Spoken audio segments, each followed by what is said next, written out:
Welcome in, folks. From left to right, USA.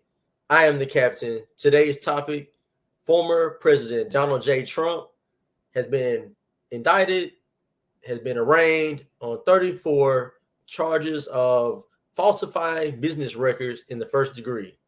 These charges were brought by DA Alvin Bragg there in Manhattan, New York City. This man has been gunning for Trump for the last several years. He ran a campaign to be elected DA on the hopes of bringing charges against Trump. That was basically his rallying cry to be elected. Um, to me, I think this is a sham, as was the witch hunt for the last 7 years to bring some type of charges to President Trump. We know he was impeached on very questionable reasons, and I don't believe this is any different. Now, the DA, they say they have a case.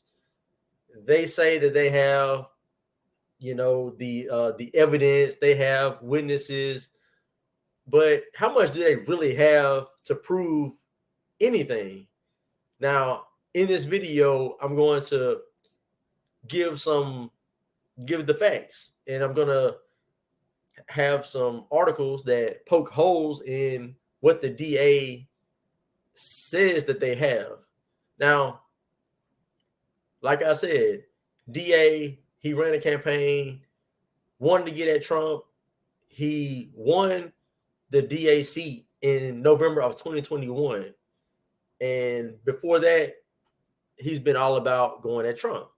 Now, in this first article I'm going to bring up from CBSNews.com, it's about an interview that Alvin Bragg had in regards to the Trump charges.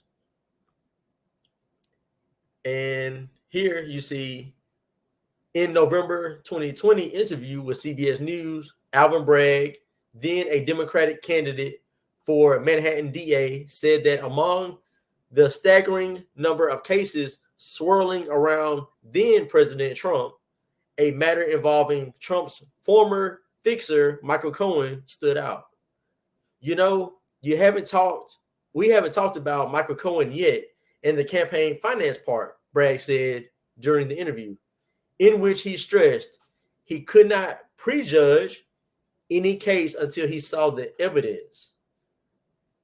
Now, what evidence do they have now from 2020?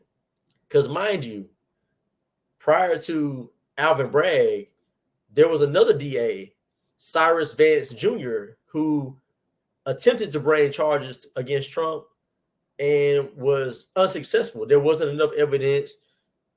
They dropped the charges. The case was dropped indefinitely, but Alvin Bragg always kept the flame. He wanted to keep it going. So here we are, right? Now, he mentioned in that interview Michael Cohen, and coincidentally, Michael Cohen is supposed to be like the star witness of this situation. How is that going to work out? I'm not too sure, because the thing about Michael Cohen is, let me come back real quick so you can see me clearly. Michael Cohen was charged and convicted. He pled guilty, served 3 years. All right, he's free now, but he was convicted back in 2018 of tax evasion, campaign finance violations, and he also lied to Congress in 2016. He pled guilty in 2018 to that. So can he be trusted? I mean, he perjured himself to Congress. Back then he didn't say any of these things he's saying now. He did time on house arrest. Okay, he didn't go to prison because of the pandemic, but here he is. He's free. All of a sudden, looks like he wants to get some get back at Trump, because Trump didn't do any time. And so, I think he's a little bit bitter. I think that's really what it comes down to. Now, there are a couple of other holes in this case that the DA is bringing against Trump. And I'm going to bring up another article from the Washington Examiner. And here we are with this. You see the headline: Alvin Bragg's weak, politically driven indictment threatens to rip America apart. All right.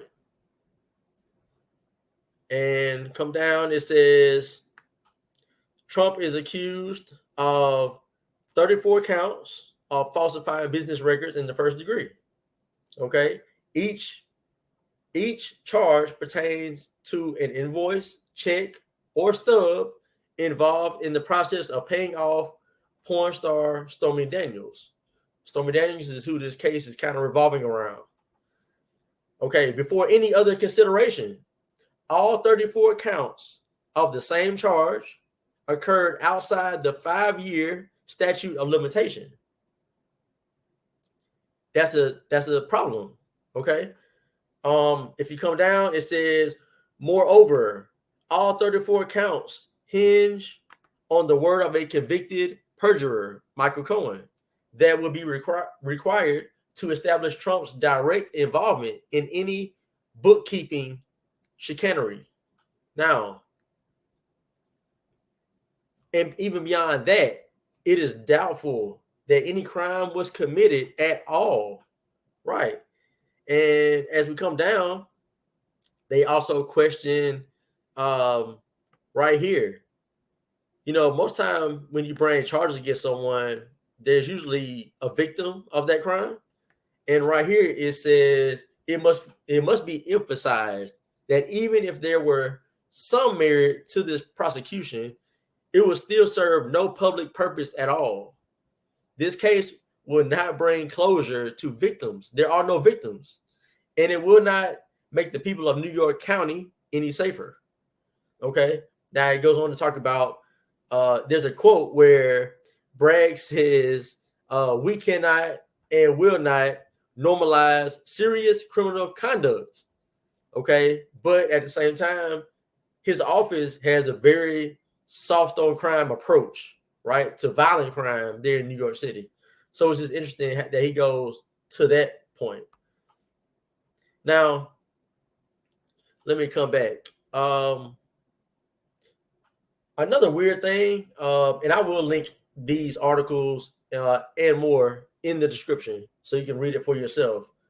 Another interesting thing about this is Alvin Bragg was elected in November 2021.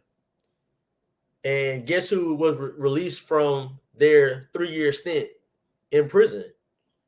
Michael Cohen. He was released in November 2021. Coincidence? I'm not sure. I'm not going to say it is. I'm not going to say it isn't. But that's very interesting that happened at the same time, same month, same year. Now, my personal beliefs about President Trump in this case. I'm a fan of President Trump. I love Trump. I think he's easily the best president of my lifetime, arguably the best president of all time.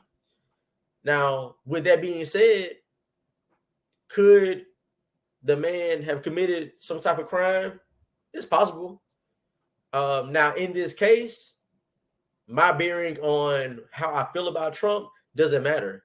I can look at this case and look at the merits of the case and see for myself and kind of decipher and discern whether there's enough evidence here to prove that Trump was malicious and did anything wrong.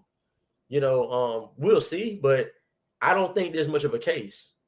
And it just seems like a repeat of the last 7 years where they bring these charges and they look for charges. They bring these allegations against Trump, the impeachments. It's just a continuation. It's like they want to smear his name to no end, right? We have an election coming up, 2024. Trump is running, and here we are again with them wanting to smear his name.